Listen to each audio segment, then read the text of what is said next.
I think we're at the halfway part. I've lost track and counting, but here's what I do know. I've been through all these hats already. I've been changing hats every hour, and these are set aside. And because it's the top of the hour with Vince Anderson, I found my most appropriate Vince Anderson hat purchased for me in New York City.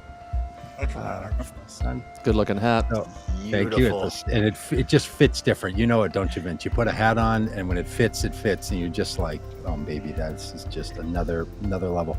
Hey, welcome to the Common Good-A-Thon. I like how you have brand appropriate hats. You know, that's like it's right on brand for the for Vote Common Good with the blue and the orange and wow. Yeah, my wife is a little on me about wearing too much blue.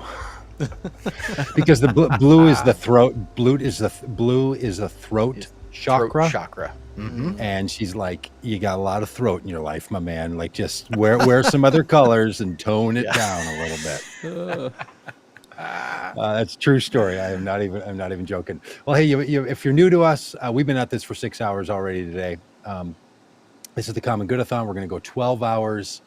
Asking people to share with us what the good is that they're up to. This means candidates. This means television screenwriters and actors. It means social activists and do-gooders. It means elected officials, and it means people who are the subject of documentaries, like Vince, and musicians, also like Vince. Vince gets he gets two cups with one order. He's soup and sandwich when it comes to the Common Good invitation. Hi, Vince Anderson. Good to see you, buddy. Hello. Good to see you.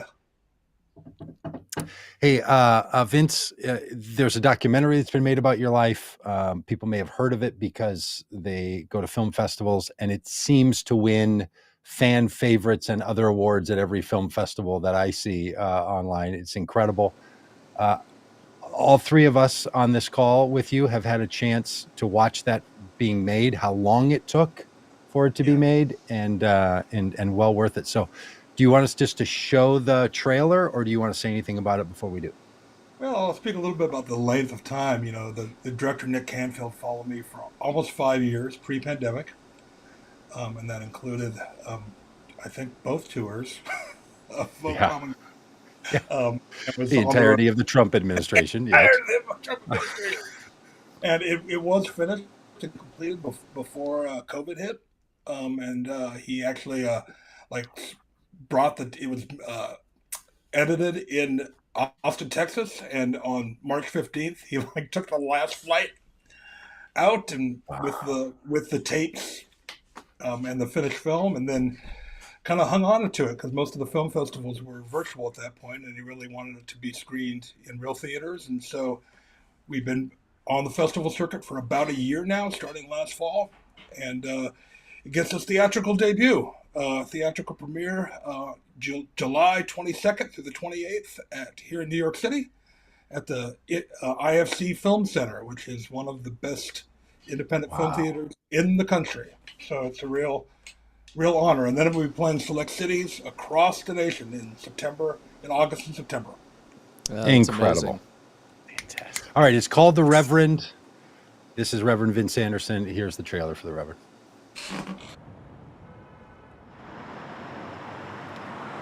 Once you come into this room, you're experiencing a religious act because we're dealing with spirituality on some level, and we're dealing with it together.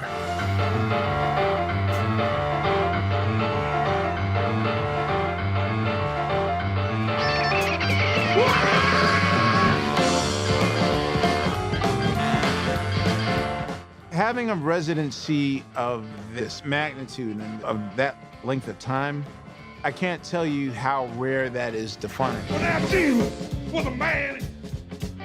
Man, I get a man now. He has his relationship with God, and he felt that he was meant to take his ministry into the bars. He's absolutely a religious figure, and he loves letting people decide what that means for them. It was kind of like the Holy Spirit meets the Tasmanian devil. Just started singing gospel music in clubs. Turns out that drunk people like gospel music. He was also kicking the living shit out of that piano. Because he was playing it so hard? He didn't play it. He beat the piano mercilessly. He beat the shit out of the instrument. He used to very frequently get naked, and it was kind of expected. He's a body lusty person, so I was pretty fascinated by him.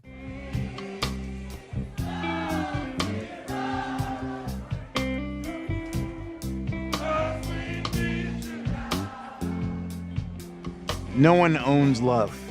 No one owns spirituality. Spirituality just doesn't occur in a particular church or a particular mosque.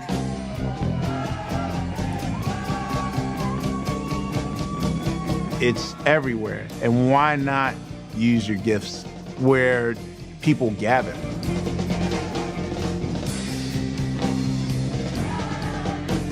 Music and faith, it can never be separated from me.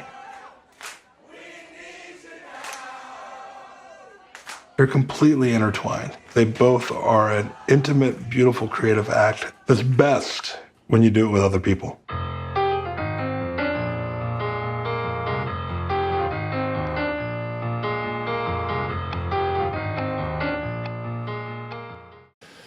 Well, Vince, I don't think we've even talked since this film has become the darling of the film festivals. How has it felt watching your real life? Like, you weren't doing all that stuff for a documentary, but you were doing it because it was the life of Vince Anderson. Yeah, to then see it enshrined and captured and shared. Yeah, it's really, let me get in frame of it. There we go. Yeah, it's been really fun watching it with different audiences, especially in different kind of geographic areas. You know, like the Northeast laughs at certain things, and and Texas gets a whole other thing. You know, on the West Coast and the Midwest, and seeing it kind of play. You know, when you see the same film over and over again. Also, just sharing. You know, I remember the first time I saw it in a theater was a family and friends screening, right in that sweet spot last summer. Remember when we were all throwing our masks away and everything was great, and we were going back and everything was perfect, and it was a packed theater, and everybody was just. And my first impulse was, I love movies, and this was my first movie back after COVID, after the lockdown. And so first, I got my popcorn, I got my soda, and I'm so excited. And then all of a sudden, you know, the previews, and I'm just thrilled. And then, holy crap, it's about me. Yes, yes. This whole other level of kind of excitement and fear about, like, how are people going to react to this, you know? Yeah. And how's it been? How have people reacted to it? People are, we have been very pleasantly surprised. In a lot of ways, a lot of the film festivals have called it the feel-good movie of the summer. You're the Ted Lasso of the film festivals. Yeah, which I would have never, you know, realized while I was filming this thing, or, you know, while he's following my life. I mean, I'll give you an example. Like, there's a scene in the movie where he followed me where I would wait to go on stage, right? I'd wait to go on stage, and he must have filmed that moment when I'm behind the curtain waiting for the band to introduce me. He must have filmed that moment 250 times. You know, and I'm like, what are you looking for? What on earth are you looking for?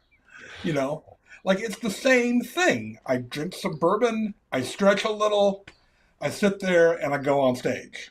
And then finally, in the movie, the shot he chooses of me backstage is the first Monday night, which we have our residency at Union Pool every Monday night. And the first Monday night after the election of Donald Trump was the scene that he chose. And my face is different. I'm facing to address my congregation in a way. And a lot of people in that room are very broken and hurt and disillusioned. And so I saw what he was waiting for. So it's an interesting process of making a film. Yeah, and he didn't know what he was waiting for, but he wasn't going to miss a thing. I mean, I watched Nick work. He didn't want to miss a thing. Like, once it got to five years, I was like, are you waiting for me to die of a massive heart attack or financial ruin or divorce? And I really was like, 5 years? I think we're done here. Yeah, but actually, the final scene that he decided the movie was over with was when we Vote Common Good was in El Paso. Yeah. And that was the final scene that he shot, and ends up being one of the culminating scenes of the movie. Yeah, we're there with Veronica Escobar, the congresswoman from there, and we were remembering a mass shooting that had taken place and the connection to that to immigration and all. It was so good for you to come. All right, so now some people will watch the film, and what you will be is the guy they saw in a documentary that plays at a bar in Brooklyn, New York on Monday nights. And they'll see other things about your life too. But for those of us who know you, know that you've also done a lot of other things. You don't just play a worship leader on Monday nights. You also play one on Saturday mornings and Sunday mornings at places like you're in it for reals. Yeah, for sure. And I love that. I mean, really, what it becomes a movie less about me to a certain degree and more about the communities that I work with. Yeah. Churches, Vote Common Good, the band, Union Pool. And also, I mean, when people see it, it is a love letter to the city of New York in so many ways, which has been which is my love letter as well now. Yeah. And remind us and people that while you're, New York in your soul, it's not where your family was from or where you were born. You've you, like a lot of people, found your way to the I big did. city. I'm celebrating, I think it's about 31 years now that I've been here in New York City. Moved here to go to seminary, Union Theological, which is in the film, that whole journey. And I came from a town called Fresno, California, which is as some of the listeners and viewers might know, a very red county in a pretty blue state. Yeah. In 2018, we were on the tour, the Vote Common Good tour, and we were going to different congressional districts that we thought were up for grabs. Fresno area was one of them. And there was a talk that some people connected to some far right-wing Proud Boys groups were going to show up. I wasn't overly concerned about it. You were deeply concerned about it, and you were right. They did show up. Fortunately, Genesis B, who we'll hear from later in the Common Good-A-Thon, was able to do some magic on the stage with those folks.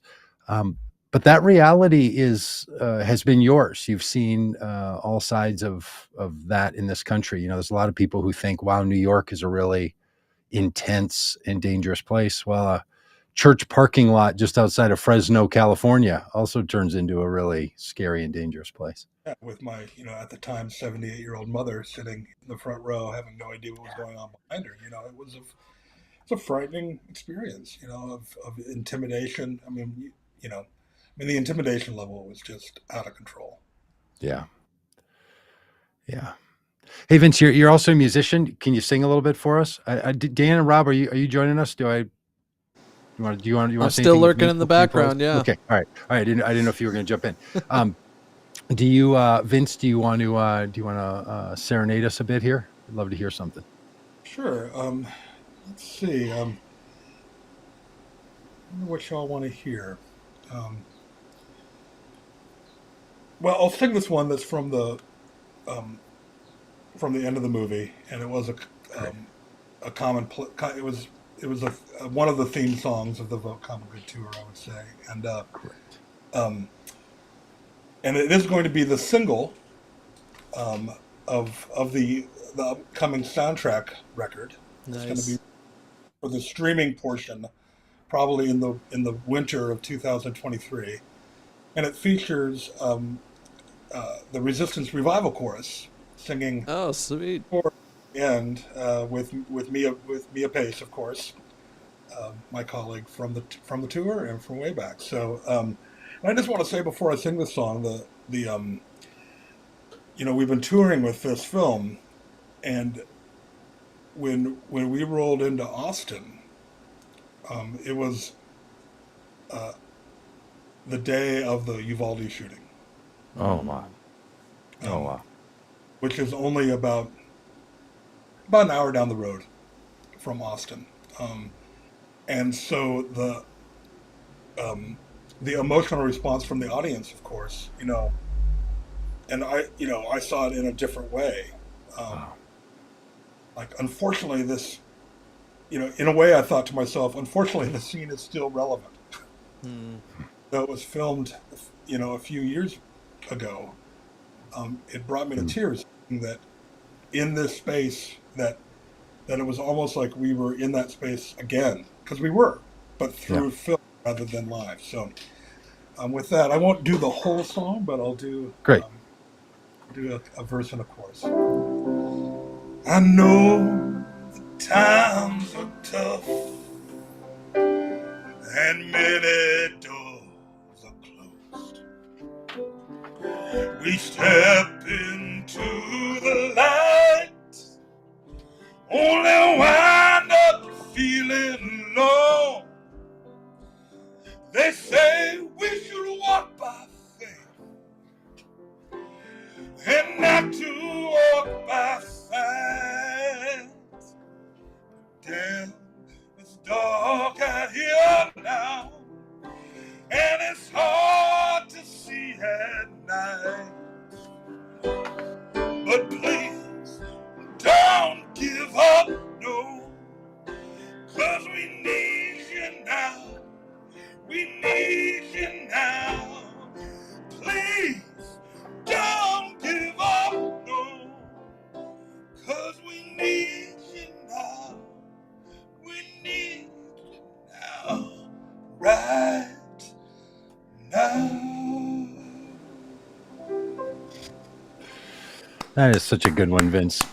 Yeah. I mean, I remember when you telling the story about that song, and you can share it if you want, but it was deeply connected to a personal relationship of someone you knew that was struggling, and how that personal relationship became this anthem that fit a certain situation, and now just continues to fit into different circumstances. It's just got the timelessness idea to it. We need you now, and don't give up. And boy, that's just. Thank you.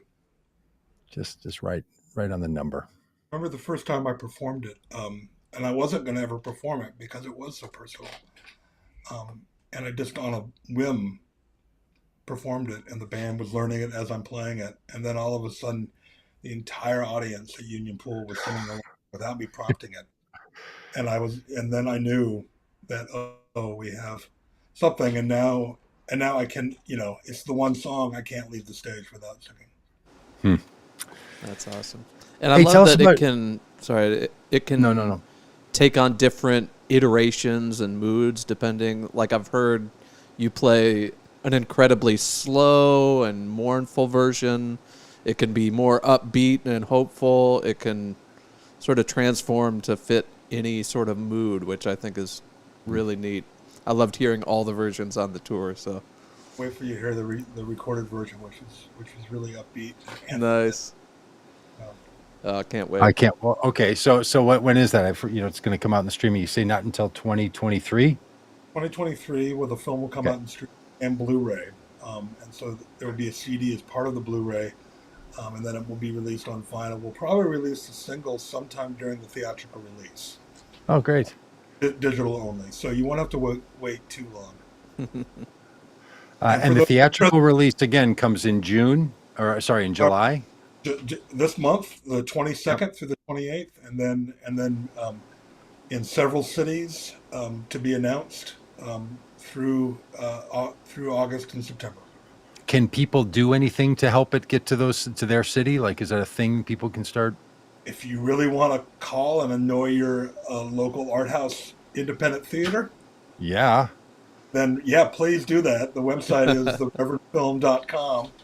And, you can call a few times and I heard this movie and I heard it was. Yeah.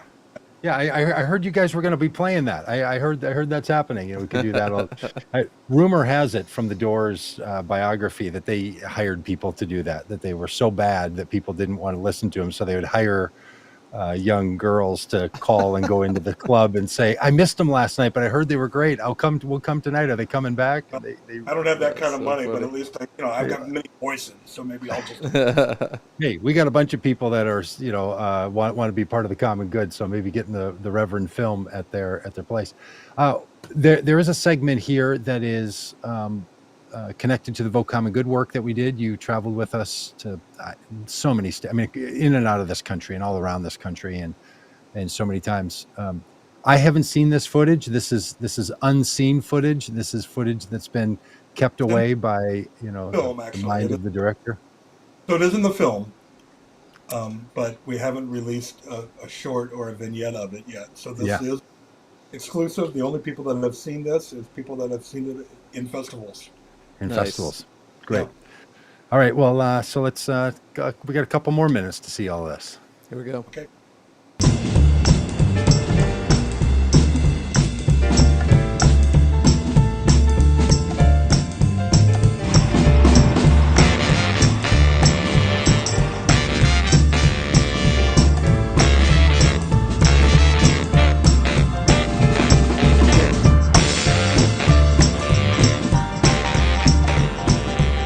We're here with this group called Vote Common Good, and we're a bunch of progressive Christians that are touring the nation, and convincing Christians that maybe voted for Trump to vote the other way.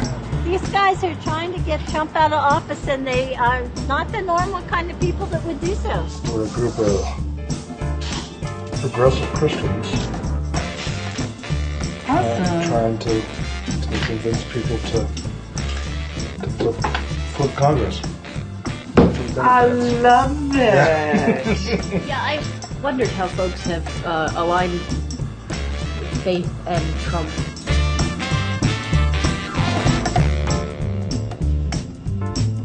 But I think the straw is where I'm going. I'm really glad we stopped in here today. I'm glad you stopped in too. First of all, I'm glad you purchased something. Second, I'm glad that to hear what you're doing, because we need some help, man.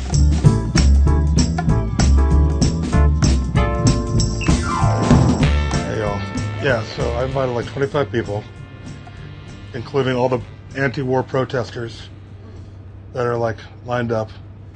They're like, well, we're not Christians. I'm like, I'm not either on Tuesdays or Wednesdays, so. Awesome. The Reverend Vince and I have been involved in a project together over the last few years, exploring the potential of the Beatitudes and the Sermon on the Mount to change our orientation to life, to change us from the inside out, calling us from these first impulses that keep us captive to awaken to what's most real and true. You're all fibers in the fabric of this country. We all have a part in shaping the country and shaping the narrative. I have one question tonight. Who is willing to stand for justice? Who is willing to stand for equality? Who is willing to stand for peace? Now, around the neighborhood, yeah, I'm gonna let it shine. Let all around the neighborhood now. You know I gotta let it shine. There wasn't any presumption that we were going to change people's minds. If after 2 years of Donald Trump, you were still on board, you're in. There's no song we can sing that's going to give you some great epiphany that this is a bad idea. Everywhere I go, I'm gonna let it shine. Oh, but we feel like there were people that had some doubt. And there were also people that maybe didn't vote for Trump, but still maybe a lot of their people in their congregation did. It really did become and take the course of a revival. We are here to spread this message that there is hope. It doesn't have to be this way. We can take a different course. Let it shine. Let your little light. Let that little light. Let it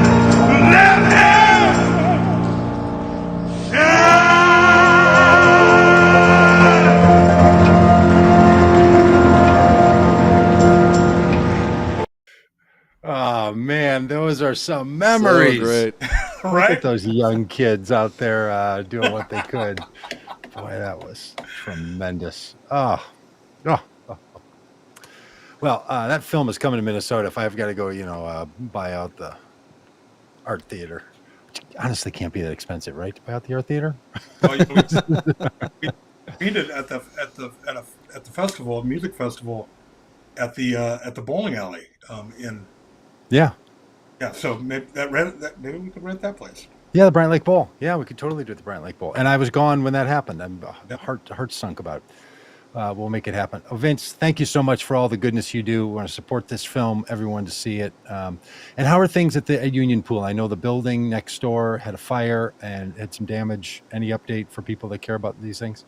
Yeah, quite a bit of damage. It was mainly from the fire department, making sure that it doesn't go further. So yeah, we're still closed. We're waiting to hear. Hopefully, we'll be back Monday. It has to go through all the DOB inspections and all of those things. So keep us in your prayers. It does feel like it's my church, and so anytime a house of worship, in a sense, that's right. There's some emotion behind it. So. Yeah, and they do burn all the time. Thank you, Vince. Love you, buddy. Thanks for being a part of the Common Good-A-Thon. All really right. the best. Good to see you, Vince. All right. Talk to you in a minute. Hey, all. Vince Anderson, just another one of the pieces of goodness in this world. We're raising money. We're raising hope. We're trying to share pieces of common good news with people. This next half an hour is just going to be great. Ben Grace is here. We have a little effort, Vote Common Good, that goes on just in West Michigan. So some of the West Michigan folks are going to be on board here. Nick Brock and hey, good to see you, Ben. And there's Ben. Hey, we're friends. We're at 24,538 in our 6th hour here of our 12 hours. We actually have a whole other week to make our match, but we need you now. As Vince said it, don't give up. We need you now. So if you're ever going to make a donation, now's the time. And then if you're going to make 2, make another one just before midnight Eastern time. Hi, Ben. How you doing? How you doing, buddy? All right. Good to see you guys. Yeah. Thank you. So Vote Common Good, folks might not be aware, but me and Ben go way back. We did a tour. Gosh, it's like 2017, I think it was. Pre-pandemic, and yeah, it was a different world back then. You could just play shows in people's houses, and it was great. But Ben is a songwriter. He's written a whole bunch of just really great protest songs, which I really enjoy, songs that speak truth about the moment we're living in and living through. And I don't know which one you got picked out, Ben, but we'd love to hear a song if you got one. Yeah, so I'm going to play An Eye for an Eye. It's a song I wrote back in 2016. It was the week that Philando Castile and Alton Sterling were both shot at the hands of police. And then in the same week, there were a whole bunch of peaceful protesters protesting down in Dallas. And there were police that were marching with them to protect them as they did so, and their right to protest. And 5 of the Dallas police officers were shot by a counter-protester. And every time this happens in this country, I kind of shake my head and kind of wonder why we're still doing it.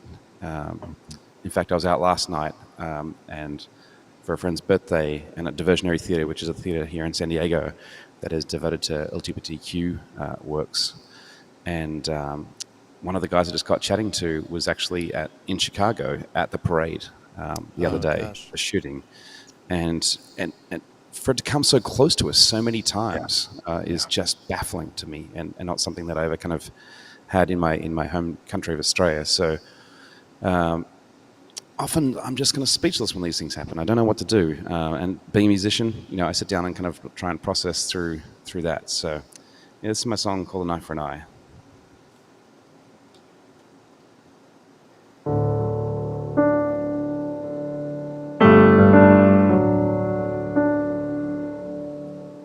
All the newsreels flow with the blood of all our young men,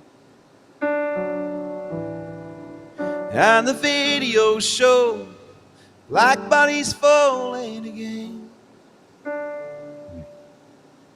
All the flags fly at half-masts, horrors are broadcast from Baghdad to Baton Rouge. We struggle to weep, 'cause we ain't even shocked by the news.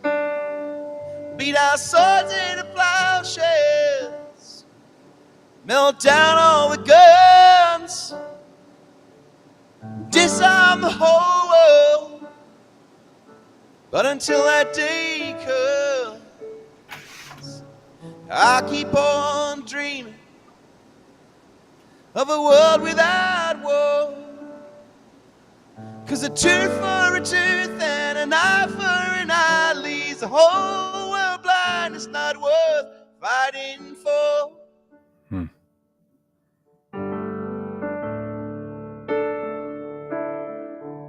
We walk through the streets like all of our grandmothers died. So we type till we bleeding, a digital war for our lives. But the rhetoric resounds, the hatred abounds from both sides of the enemy lines. They say guns don't kill people, but we see the videos live. Beat our swords into plowshares, melt down all the guns, we'll disarm the whole world. But until that day comes, I keep on dreaming of a world without war. 'Cause a tooth for a tooth and an eye for an eye leaves the whole world blind. It's not worth fighting for. Whoa, whoa. It's not worth fighting for. No. So I hope and I pray in the face of all anger and hate that there will come a day when sorrow and tears are wiped away. No more mothers in mourning, a new day is dawning when peace will have the last say. 'Cause true love is roaring and Abel's blood calls from the grave. Beat our swords into plowshares, melt down all the guns, we'll disarm the whole world. But until that day comes, I'll keep on dreaming of a world without war. 'Cause a tooth for a tooth and an eye for an eye leaves the whole world blind. It's not worth fighting for. A tooth for a tooth and an eye for an eye leaves the whole world blind. It's not worth fighting for. Oh, man. So good. And I You hate stay with us how relevant it continues to be. Unbelievable. I didn't even know about this last event until I saw myself being tagged on social media. And it's one of those awful days when you kind of wake up and you start seeing the tags kind of come through because you're just like, why are people sharing this now? Like, what's happened? Yeah. And I hate that. I hate that that we need to continually just do this over and over again and re-traumatize ourselves and go through the cycle of just denial and thoughts and prayers and kind of empty words. It just feels kind of bogus. Yeah, that's for sure. Well, man, if there's any way you can stay with us for the next 6 hours and just give us a song every hour as we go, it would go a long way. Well, I'm set up. Yeah. So. Ben, you did like a similar. Did you go for a full 24 hours or what was the? No, I did 8 stream? hours. 8 hours, yeah. Last year at Patreon-a-Palooza, and had friends. Yeah. I think you came in, and people from all over the world came in, kind of guests and friends, and it was really, really fun, exhausting. So you guys are in hour 7. So yeah. Congratulations. So we're still kind of having fun. yeah, we're trying to, but lack of music sort of slows it up. We finally, in this half an hour, we've now had two musical pieces. So that's right. You put me back to back with Reverend Vince. Yeah. That's right. Well, we're trying to give ourselves all the oomph that we can to get there. But Ben, if you say something about that, because there's something about music that feels inherent to the human experience, and it's not just. Music's not accompaniment. Music is not the soundtrack. Music is its own human experience. And whether that's sung in a community or you put your recording on or, you pull something up, that there's something that feels unique about a musical experience. As a musician, do you think about that? How do you think about it? What are your thoughts on that? Yeah, I think about it a lot. I've been really thinking recently as I've kind of come through my own journey in spirituality and been coming to a place where I realized that the tradition I was given, Christianity, as beautiful as it is, and all these based on these wisdom texts and these incredible ideas, that a lot of them were just ideas. And some of the bad ideas, the kids are home and the dog is excited. So some of these like really bad ideas about how like worthless we are and about how crappy people can be, they make their way down onto our body. And I think one of the things that's awesome about music is it's a bodily experience. We hear something, we feel something. The bass hits us in the middle of the chest, and the resonance, because music is just resonance, and so it goes through our human body.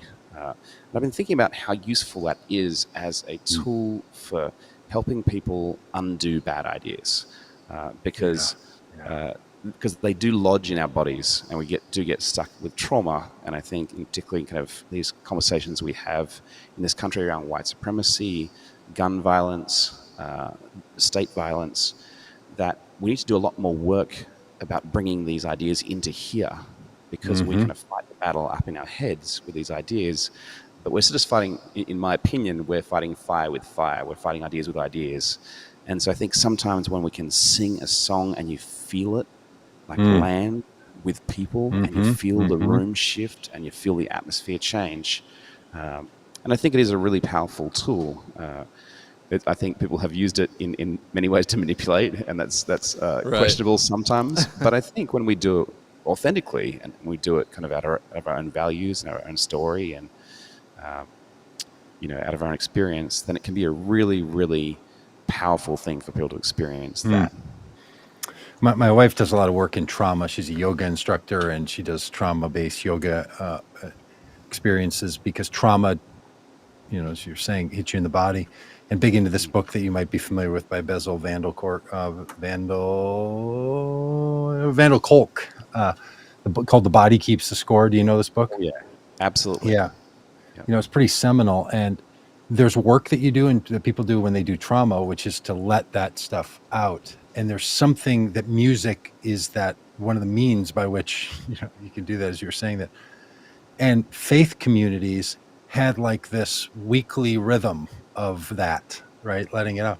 A lot of us who aren't in those anymore for varieties of reasons, either choice or circumstance, I don't know. It just feels like it kind of packs up, and an occasional street march and protest song, or like it was last night at a bar, kind of does the trick. But I don't know. It's not like built into the rhythm of life, right? Sort of this repeating, like waves in an ocean, just continuing to come and come and come, that these communities have. It just feels like a thing that's really missing. I don't know. Do you have any thoughts on that, or do you feel the same thing, or are you able to do this differently because it's your skill and gift and job and all?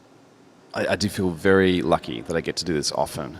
And I think it was one of the things I missed most during the pandemic, was those bodies in the room experience. That, like tours like Dan and I did, with even small intimate gatherings, where you really get to the story. And I'm not saying just the story of the artist up there, but the story of the gathered community, the story of the people who are there.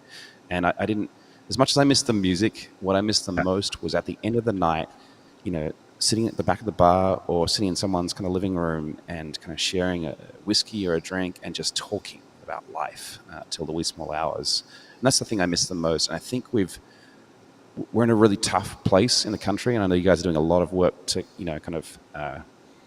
to address that. But we're kind of in this space where we're so divided, and I think community is eroding.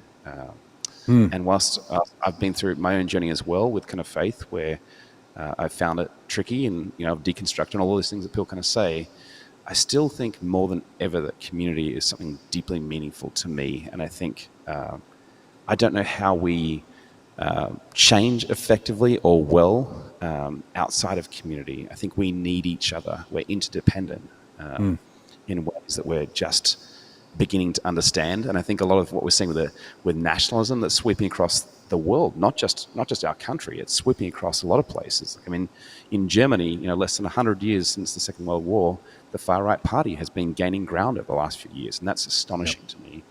But I think this idea of nationalism is because we're trying to say that we can do this by ourselves. That was very much the Trump message, like, let's make America great again, let's focus on us, and let's forget the rest. And I think that we're trying to undo globalization, which, whilst I think there were plenty of things about that are to be fearful of, the good part of that was to remind us we're all independent. We all need each other, and we can't undo that web easily. Yeah. Any chance you could do one more song? I know we get to the people, but you have one more? You got one more in you? And is it true that you're also the composer of the Common Good podcast theme song? That is true. I forgot to mention that. Yeah. This right here. This is all Ben Grace. Oh, I hear it. I hear it in my dreams. Literally. Yeah, literally, we hear it like every day. We hate it now, but no, it's great. It's our Born to Run. You know what I'm saying? Pumps us up every day. All right, but you got one more for us? That would be great. Yeah, so this song is called Torch. I wrote this with my partner Karen. We have a duo called Story and Tune. We've been running together for almost 4 years now, since we kind of met online, and we're partners in life and in creativity. And this one sort of came out of, so Kate and Colby, Doug, those guys really well. Yeah. So we were sitting on Kate and Colby's deck one night, and Kate has this deathly fear of birds. She loves all of nature. She loves, kind of gardening and all of life. But birds, to her, are like flying knives. And so we're sitting on the back deck, and it's coming upon evening, and they had this beautiful kind of view out, right across San Diego down to the water. And sitting on top of the tallest tree on the top of her deck was this owl. And we were just meeting for the first time that night. One of their dear friends had a brand new baby, brand new child, and so we're just meeting them. And the name of the child is Mercy.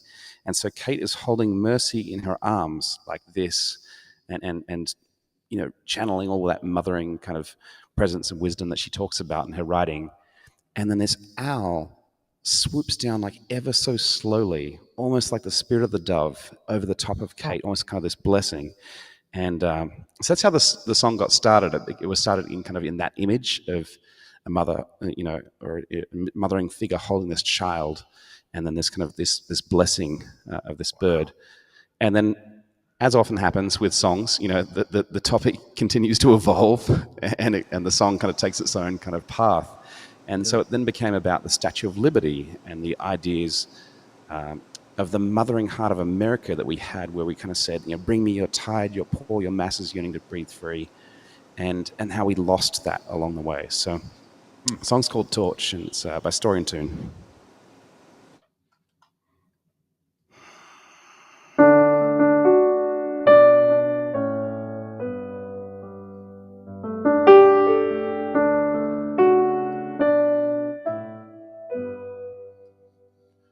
Oh, she don't keep a record of the wrongs that we will carry. She is hell-bent and wary. She was always quick to cry.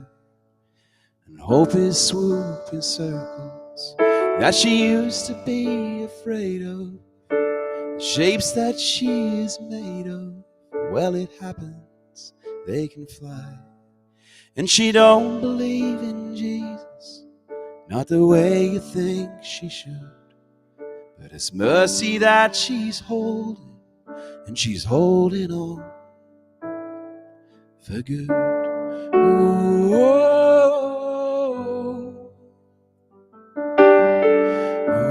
ooh, oh. Well, she's aching at the edges, yeah, she's breaking at the seams. She has always been a dreamer, but her midnight's closing in. She's a vessel and a healer. Love can pick its poison. She is swallowing the noise, and She is staying till we win. And she don't believe in Jesus, not the way you think she should. But it's mercy that she's holding, and she's holding on. No, she don't believe in Jesus, not the way you think she should. But it's mercy that she's holding, and she's holding on for good. So bring your tired and huddled masses, bring your yearning to breathe free, bring your never woes and has-beens, bring your desperate liberty. She is mothering the exiles, she is coming home for more. She is holding back the lightning, she's lighting up the shore. Ooh, oh, oh, oh, oh. And she don't believe in Jesus, not the way you think she should. But it's mercy that she's holding on. No, she don't believe in Jesus, not the way you think she should. But it's mercy that she's holding on, and she's holding on for good. Ooh, oh, oh, yeah, she's holding on for good. Ooh, oh, oh. Wow. That is just, thank you. Thank you, thank you, thank you. Thank you, guys. Love that. And again, stay around as long as you want, Ben. Just lurk in the background there. And we'll pop on anytime. We'll be here for, we'll be here for hours. Thank you. Yeah, buddy. I'm here for the next few hours as well. So Thanks, man. Good to see you. Good to see you guys. Hey, a lot of our work at Vote Common Good means that we have to organize in certain places, in local places. And one of those is West Michigan. We've invested a lot of time and energy there. It really matters. It's one of the places where faith and politics can come together in some new ways. And Nick Brock, after coming to a couple of our events, hi, Nick, said, hey, I want to organize something more permanent, Vote Common Good, here in West Michigan. And it started an expression of our effort called Vote Common Good West Michigan. And we're super excited about it. Thad and Kim are part of that too. So, Dan, if we have room for all those, we're throwing you a curveball there. We've got, here's Thad. Hi, Nick. Sorry, we can't quite hear you now. But we will in a minute. We'll hear you in a minute. Try to say that again. Can you hear me now? We gotcha. All right. How you guys doing? Great. We're into hour 7 here, so coming right to the close of hour 7. But hey, we're feeling fresh. We're keeping up. We're doing our work. That's doing right. what we can. Yeah. Hi, Thad. Hi, Kim. Good to see y'all. Hey, tell the good people what's going on in West Michigan. It really matters. It matters to the country. It matters to all of us.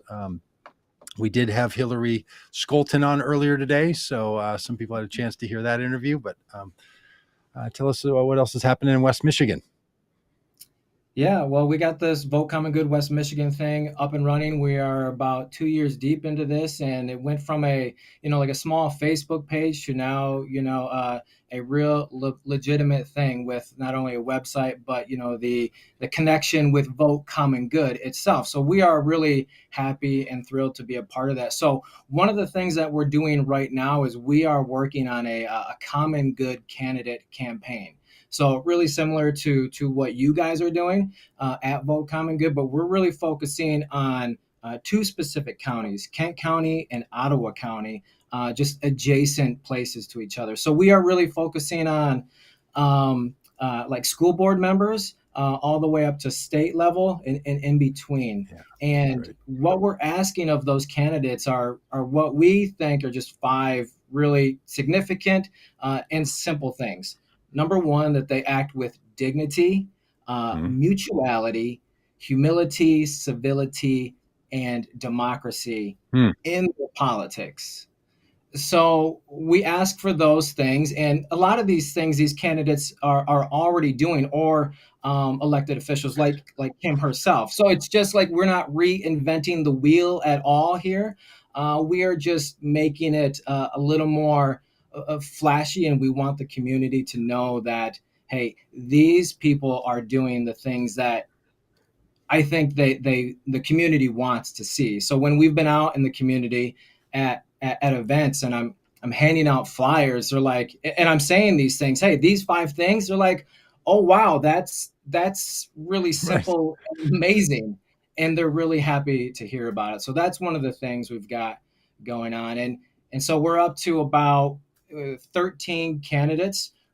Some are Republicans, some are Democrats, and school board seats are nonpartisan. And we're hoping to grow that list specifically with Republicans in Ottawa County over the next couple of weeks.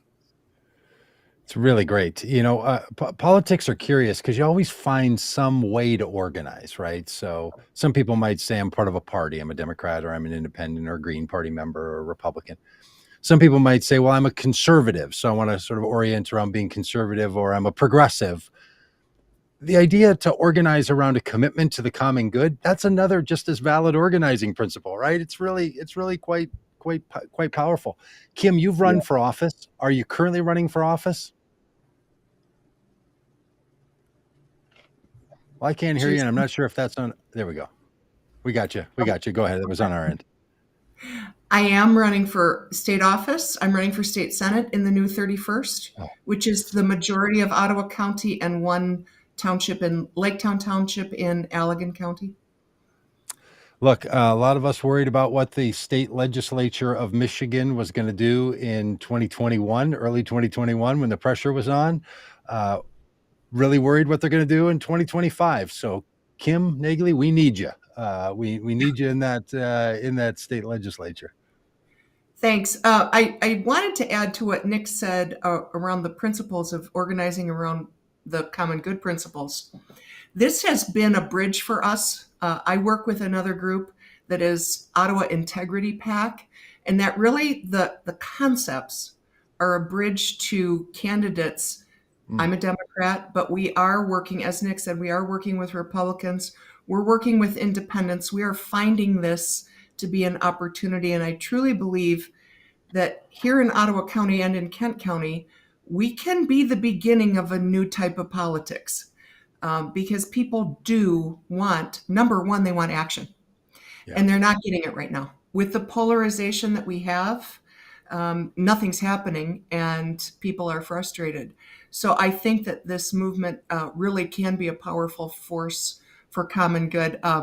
It's been a little tricky for me as a Democratic candidate, running around saying you need to vote for Matt Fensky and you need to vote for Bill Byers, and but these are people who have consistently done the right thing through the pandemic. They've supported DEI initiatives. They really have worked for common good and have been willing to work across the aisle. So we're excited about the opportunity, and I'm going to just keep threading the lane for the next couple of years. That is good work. Thad, tell us what your role in all this is. Kind of in a backdrop, just in relationship with Nick. We've done a lot of similar projects over the years and overlapped in a lot of our principles. And Nick's been a vital support just in my work and trying to heal community division. I run a community project out in my backyard that tries to bring people from all different sides together to hear from voices of people that they wouldn't normally hear from. And it's been a really beautiful thing. And Nick's been an avid supporter of the recent book that I released was Radical Compassion, which is kind of that driving force, right? Of how do we actually take that concept of loving your enemies and your neighbors and actually put that into practice. And the final project that I know Nick wanted me to mention a little bit about is just a lot of the work that we've been doing in Ukraine and bringing medicines just in general to orphanages, children's hospitals, you name it, on the other side of the world. And kind of one of those beautiful things that you can really tell that the communities as a whole, once we start realizing, yes, we fight about all these things that separate us, right? But when we realize these commonalities, pun intended, right, that can actually bring us together in the work, that when we can see a vision that's bigger than ourselves, that's bigger than our ideologies, that's bigger than our politics, and bringing those concepts to the forefront, right, creating that community allows us, I think, to maybe just heal a little bit and see beyond the division that separates us. So you're doing some work in Ukraine. You've written a book, and you got a thing going out of your backyard. Yes, I yeah, love it. I love it. Tell me about this nursery. backyard business. This sounds like, I mean, what pops to mind are people that this summer are going to like backyard Bible clubs, or Bible schools, or what are those called when the kids go to the like youth groups? Bible school. Oh, Bible school. Backyard Bible school or something. Yeah. Summer school. Vacation Bible school. That's it. Vacation Bible school. That's totally it. That's obviously not what you're doing, but you're doing something in your backyard. Yeah, quite literally. So we've had speakers like, a couple weeks ago was Daryl Davis. As if you're familiar with him, he's a black man married to a white woman who converts Ku Klux Klan members out of the Klan. Yep. We talk about the polarization of things like the Charlottesville rallies, that the things you see over the news. What you don't see on the other side of it is people like Daryl, who called up, the Imperial dragon of the KKK, and a year later he's walking the guy's fiance down the aisle, giving away at the wedding. And it's this beautiful gift of when you learn from people like Daryl or Rabbi Shattuck or Irene, or we have Cole next week. We had Kate Koyman last night. Just these stories that can kind of inspire us to say, actually, it's not only possible, it's very possible to do things differently amongst all this chaos. Well, and I don't want to obsess on this, but again, in your backyard, right? Yes. So that's something. I have 3 acres, so. Okay, well, fair enough. But that's something magical, right? Because a lot of people do big work. I run an organization. We do big work. A lot of us do things. And there's this saying in organizing and in life, that NIMBA thing, not in my backyard. People don't want stuff in their backyard. There's something revolutionary about, first of all, Vote Common Good, West Michigan. You all are saying, no, do it in our yard, our space. Mm-hmm. And this idea of literally doing it in your backyard, because it makes it more personal, right? Like that's part of the hospitality. And I'm guessing that's going to be part of the radical compassion, is the idea that, no, you do this at a personal level and not just an ideological level or an idea level. So it just seems really, really great. Thanks for doing that. My mind is just racing right now that there should be like a backyard speaker series all summer long that people should be doing. We can make it happen. Some important topic that is just well, here we go. Now, maybe we'll do 12 hours worth of them. Maybe we'll do a 12-hour backyard. Because people love to have a party in their backyard. We're gonna have one tomorrow. That's fun, and a cookout and everything. But boy, talking about some important issues, just really great. What anything else people should keep up on if they're in West Michigan? They know people in West Michigan. They just vacation in West Michigan, that they could know about this, or they just want to be supportive of it because it's one of the important pockets in this country for a lot of not only the next election cycle or two, but frankly for just a lot of things that come out of West Michigan. Yeah. So I mentioned earlier, so we have a not only a Facebook page, Vote Common Good West Michigan, but also a website. So if people want to go to that and check that out, that's really important for helping us to get traction. But as Kim mentioned too, Ottawa Integrity, that's an organization that she works with. So these two things, we work really close together in helping to change the political and religious narrative in Ottawa County. So one thing to key on for people who live in West Michigan is on July 29, which is a Wednesday evening at our favorite venue, the Park Theater in Holland, right? We are hosting a candidate forum that will feature at least 7 incumbent Republican Ottawa County commissioners.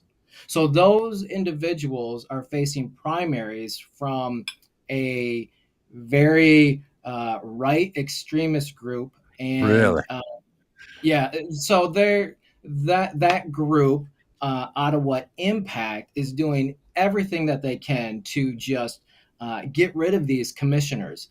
There are signs, there are billboards, they have funding up to hundreds of thousands of dollars. So what we are doing is we are going to showcase these commissioners who are seeking reelection so they can give voice to how they view the common good and how they will run with integrity in Ottawa County as it fits with the motto for the county, which is where you belong. So that is the 29th, and we want people to vote for these Republicans, these Yeah, if you're going to vote for Republicans, vote for these, not for those. That's great. Yeah, and we want Democrats to cross over on their ticket as well, where in those districts that are not at high risk to vote for Republicans, because we need them in office. Yeah, because the danger is real. Yep, well, there's the other key element here is that in a number of those races where we have integrity has endorsed Republicans, we don't have Democrats running. So in effect, the primary is the election, and most people don't get that piece. So if you're waiting to vote until November, it's too late. And when is the primary? Primary is August 2nd. And absentee ballots are already out. So we're pushing very hard right now for folks to take a real hard look at the county commission, because so much of your life is dependent on what's going on with your county commission. It's your roads, it's community mental health, it is your health department. There's a lot going on at the county level, and people need to be engaged there. Yep. When I ran for the state house here in Minnesota too, and we used to joke that the state house that's kind of show horse. The county elections, those are workhorses. Those people are really doing their work. I mean, not that state house doesn't; it's still work too. But like you say, that's where a lot of things really get done. Things really do happen. So, and a lot of people have no idea who their county commissioner is, or that that's a thing, or that there's that side of the ballot, or that there's an election coming on. August 2nd? They might not even know that. So, well, thanks you guys. It's really great. Thanks for being a part of, hour 7 around here, and we're going to keep going for another few hours. So midnight your time, we're going to finish. So, come back and join us here at any minute that you want to watch. All right. Thanks y'all. Yeah. Thanks so much. We're going to, as we do every hour, we're stopping this stream. It's going to restart in just a minute. So restart that stream. If you haven't yet had a chance to see our website, we're making donations. Our numbers are up to $24,738. Let's get to $25,000. So close. Dude, just before we start the next stream, it'll be great. Somebody can go on there and give a $300 donation and push us well over the top. So if you've been holding out, it's time to get a Vote Common Good button. Make a $300 donation now, and we'll send you a Vote Common Good button. I promise you, it's on the way. So find your way to that. Sorry about the dog barking in the background. It's never the dog's fault, always the owner's. We'll be back in just a minute, and we're going to have Dora Rodriguez with us and Lisa Parks. Dora works on the border, and Lisa Parks is running for the state senate in where else? Arkansas. It's an Arkansas day around here on the Common Good-A-Thon. All right, we'll see you in a minute.